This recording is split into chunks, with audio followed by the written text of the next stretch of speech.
Hello and welcome to this week's Premier League preview for game week 6. We had a pretty decent week between me and Dave for our predictions last week.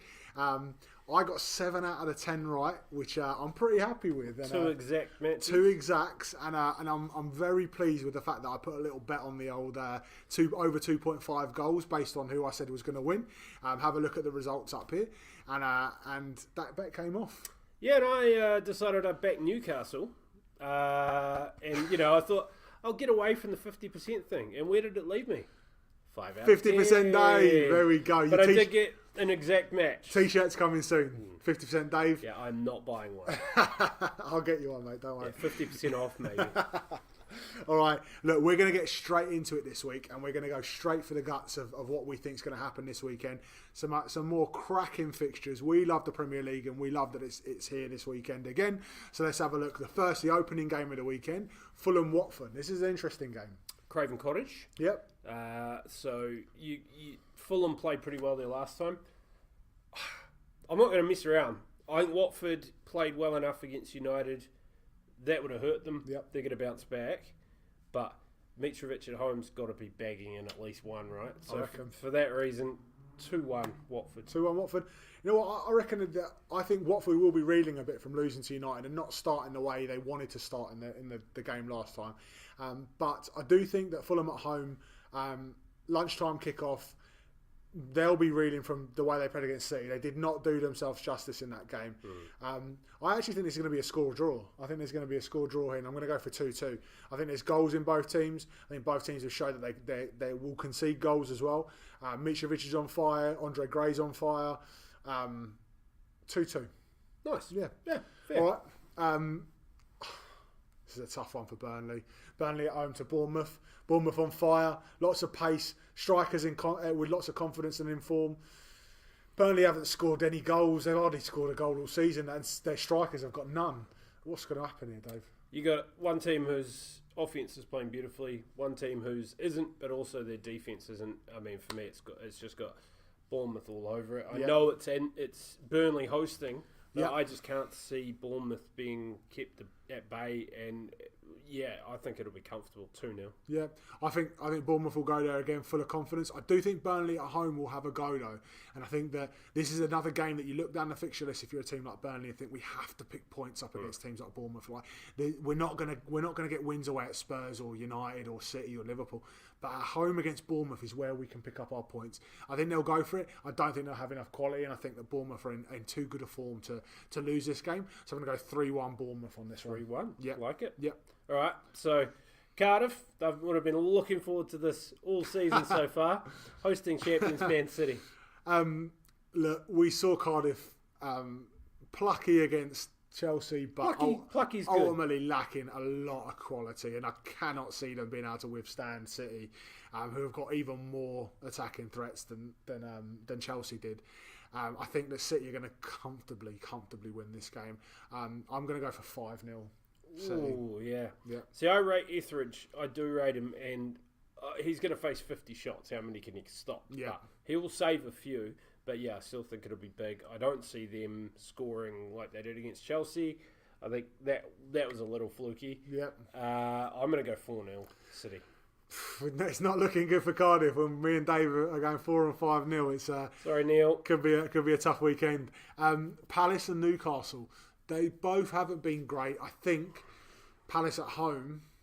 Zaha playing. Probably going to be Zaha playing. Probably going to be a deciding factor. Again, Newcastle will want to go there and get something. It's a game they think they could probably feel they could get something out of. I do think Palace will probably win this game.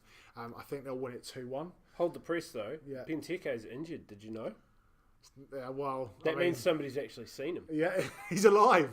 He's alive. Well, so the medical staff at Crystal Palace have found him. That's great news. So you can stop, calling your friends or relatives and trying to find him. He has been spotted. He's still awful. He still has legs. Actually, he's got an injury in them. Presumably.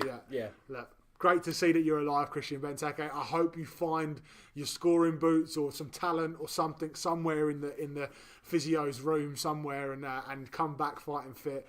But I think for this game, I think Zaha will probably have a big influence again.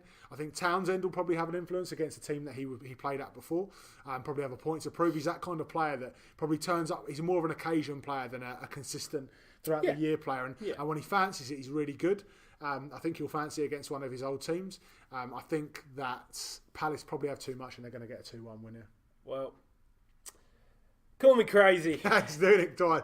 We'll do it once, do the same thing twice. Is it insanity they Definition call it? of insanity. Yeah. Look, if they play like they played against Arsenal, they'll win this game. They pressed and pressed, and they showed me a lot to like, and I guess maybe that says a lot about how Ref is set up in previous games, which makes that even more disappointing. But that aside, they showed me something. I don't think it's enough that they win it, but I think it's enough for them to. I mean, Hoslu just is putting them away. 1-1. 1-1. Big call from Dave's going for the draw at Selhurst Park. All right, Leicester and Huddersfield. Where's Morgan missing for Leicester? I don't think that will make too much of a difference. I think it's a benefit for Leicester. I think we saw Leicester struggle against this really pacey forward line of Bournemouth at the weekend. I don't think Huddersfield pose that same threat. They failed to score at home to Palace. They're just not scoring many goals, Huddersfield. They don't look like they've got goals in them. I think that they're probably a big contender for relegation this season. It looks more and more likely, yeah. I mean, having watched the 90 minutes of them last weekend, they really struggle without Pascal Gross there. And even then, you're asking a lot from a midfielder, aren't you, to score all your goals. I agree. I think Leicester was hugely disappointing against Bournemouth. But with a different centre-back with a yard extra pace, a good whipping through the week from Claude Puel, who looked furious on the bench on the weekend. I don't see any way that Huddersfield win this to the tune of 2-0 Leicester. I was going to go pretty similar there, Dave. I think I was going 2-0 Leicester. I think Jamie Vardy's definitely going to have a party in this one. He's got it written. This is the kind of game that's made for Jamie Vardy. And if Maddison can continue his form, he's looked all right in the last couple of weeks. He has. I think that... Our boy Maddie. Go on, Maddie. I think that Vardy will probably have some joy in this game, and I think 2-0 is a fair shout. So, I'm going to go 2-0 as well, mate. Well, that's good. That means I might have a chance of getting one right next week so far. Next game, Liverpool A team versus Liverpool B team, or the feeder club for Liverpool. Liverpool Southampton. We gave them one back. They've got Ings, but he's not allowed to play this week. He's not allowed to play his parent club. Not allowed to play when he's banging form, scoring goals, and I think that's going to be a big decisive factor. I legitimately think this will be huge because, as I've mentioned in the last video, we got 7 games and 23 games that started last weekend, and this is one of the easy games, and no game in the Premier League is easy, but bit of rotation. Got to be a bit of rotation. I'd expect some rotation, and this is the kind of game where I'd expect to see some changes at the back. I'd probably see Nathaniel Klein, maybe even Moreno come in, and we've got to keep legs fresh for the Champions League, for the games against Chelsea. So you'd think at home against Southampton this would be a good time for Klopp to bring changes in. Boy, it's a lot more tastier option when Danny Ings in the form he's in and what he's done for Southampton can't play. So it only makes me think that'll happen more, and that actually makes me think it'll be really close. I still think Liverpool will win, but I don't think they've clicked with the first team. I think you make a lot of changes, you're probably going another step down. I'm going to be pretty. I'm going to be pretty cautious and say Liverpool 1-0. Fair enough. That's a big shout from Dave. I actually think it's going to be comfortable. I think that Liverpool have got way too much quality for Southampton. Southampton have let in a lot of goals this season. I think they're averaging about 2 goals a game they're conceding, and they're looking ropey at the back. Yes, they might have enough going forward to cause Liverpool some problems, but I think Liverpool's defence looks excellent this season. For that reason, or for those reasons, I'm going to go 3-0 Liverpool. It's going to be. I think that will be like Zaha last week. Who we put out. And I think it's what I think. We change the team. 1-0's fair. We don't. 3-0 could be being kind. Now we always call an upset for each week, and I know we give United a bit of grief every week, but I can see this one being an upset. United against Wolves. I can see Wolves going to Old Trafford and doing it. I can see them doing it. I can see they're in a rich vein of form. They've got top quality players in their team like Neves, Moutinho, Jimenez. They've got some lovely footballers. They press. They're going to cause United problems. They got Adama Traore as a game changer. I'm going to put my neck out this weekend on this one, and I'm going to go with a 2-1 to Wolves. Wow. At Old Trafford. I like it. You heard it here first, lads. I like it. There's things that Mike knows in this world, and he has a feeling about United, and he has a smell about West Ham. But look, I hate United, and I won't shy away from that. I'm not a fan. They did look to find the pieces of the puzzle that have been scattered everywhere last weekend. They looked a lot more solid, a lot more cohesive. Patricio's not going to let in a lot of goals anyway. Yep. Man, I really am going to pick the same. I'm going to say 1-0 United. I think this is going to be really close, but I think at home United will just have enough. Scrape through. All right, fair enough. Let's go on to Brighton Spurs. Spurs looked a little bit lacklustre in the last few weeks. Brighton have done all right. Not a bad start to the season. They've had a couple of decent results, and Glenn Murray scoring goals. And at home, well, this is it. They're at the Amex. Pumping. They've already climbed United there. Yeah. Spurs have one of those late well. evening kickoffs as well. The same as the United game. They're gonna be up for it. And Spurs have suffered more heartbreak today in the Champions League. They have losing to Inter, and that's put them under tremendous pressure in the Champions League already after one game. Yeah. This is really interesting because if you're Spurs, you might be tempted to rotate, right? But you can't. You've got no one to rotate to. But your first team's tired. Your boy Glenn Murray's going to get off his Zimmer and being one.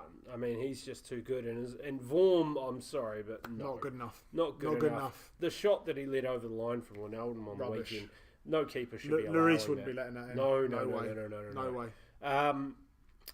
Yeah, look, I think Spurs are gonna struggle. Yeah. I think unless they find a way to give these guys a break, they're gonna struggle. They can't do that before this weekend. 1-1. I'm going 1-1 as well, Dave. I had that in my mind, and I think that this is a game that's primed for Brighton to get at Spurs, to really kind of ruffle some feathers and put a team who are under big pressure already, under more pressure. I think Chrissy Houghton knows Spurs inside out as well. He's a Spurs man through and through, and he'll know how to set up a team against. You know what, Dave? I'm going to change my prediction. I'm going to go with 2-1 Brighton. I think Brighton are going to nick it. I mean, we'll allow it, but I'm going through the game in my mind. I can see some of these. I think from set pieces they could cause a lot of problems. They will. Duffy, Murray, the big lads, they get in there, cause problems. I think Spurs are in for it this game. They don't look good. They're not confident. They lost to Inter this morning in the Champions League. They lost comfortably to Liverpool on the weekend. I can see Brighton doing this at home. 2-1. Spurs have looked really disappointing, and neither of us are picking them to win against Brighton. Yeah. And if you'd said to me 4 weeks ago, who wins Spurs-Brighton, I lost to laugh Watford as well. Lost to Watford as well. That's it. I genuinely think as well, it's as much of a tip of the hat to Brighton as it is saying how poor Spurs have been so far. And if they lose this game, real pressure. Big pressure. Real pressure. Posh is going to be under big pressure. Mates, don't stink of it as much as they stunk of it before, but they still stink a little bit. West Ham, they're going to get trounced. I'm sorry. I still don't think you're good enough. I think you played Everton on a good day, West Ham. I think Chelsea are in a rich vein of form. They're confident. Hazard and Willian, absolutely lightning at the moment. Giroud's looking confident. World Cup winner, linking up. A little bit ropey at the back. Let Cardiff score and create a few chances. But too much going forward for West Ham. I think this is going to be a high-scoring London derby. I'm going 4-2 Chelsea. I'm going 4-1, and only because I think that, as ropey as Chelsea been at the back, they're not as so ropey that they'll let in two. I think Arnautovic will probably bag one because I think he's been involved in more goals this season than anyone else in goals and assists. Great player. He's been playing very well. But Chelsea go down the road and smash this one 4-1. Final game of the weekend, Arsenal-Everton, two teams that are kind of in that weird space. They've been all right in patches and been shit in patches, and I don't know. This is a really hard one to call. I usually favour home teams in this kind of situation when they're confident. But Richarlison's back this weekend. Mm-hmm. That's going to be a big important factor. Arsenal are terrible at the back. And Everton, you know, Marco Silva normally gets his teams up. He's got a track record against big teams with teams that he's managed. When he was at Hull, when he was at Watford, he's gone to big teams and he's beaten them. And I think he knows how to set up a team against them. I think Arsenal got goals in them for sure with Lacazette and Aubameyang. I just think Everton might do something in this game as well. And for that reason, I'm going to go for a score draw. I'm going to go 2-2 on this one. Exactly where I was going. I could feel it coming. I think... I feel like this is the kind of game, you know, no one might get bonus points for saying when they scored, but I feel like Everton will pull away and Arsenal will come back. Like, I think... No bonus points. No bonus points for that, but you know I said it. I just feel like Everton will come out strong. Like you say, Marco Silva knows how to set up a team for this kind of game. Yep. Richarlison maybe bags one, Walcott bags one, maybe a goal from Arsenal in between, and Arsenal will pull it back late. But yeah, Arsenal's defence is just too rotten to think they'll keep a clean sheet, and they're not clicking enough at the front to think they'll score enough to make up for it. That's right. Dave, by the way, if you wanted to get down the bookies, they've just given you a full breakdown of what's going to happen in that match. Yeah. So, I mean, there's nothing else you need to do. If you're in the comments, look for the minutes. I'll give you the minutes of the goals. And all you need to do is play the video on your phone, show it to the bookie, and say, I want to put £10 on that or $10 on that, please. And you're sorted, all right? I think you can ask for a 50%, Dave, and they just know what you're after. They might give you a T-shirt as well, free with it. Look, rapid fire predictions this week. We think there's going to be some more cracking games. Make sure that you check out our review from the previous weekend. Don't forget to check out our review coming up next week of what's happened in game week 6. Thanks very much for watching. If you've liked this, make sure you hit like and subscribe. Don't forget to go and check out our Facebook. It's facebook.com/TopBinsFantasy. Thank you very much and have a great week.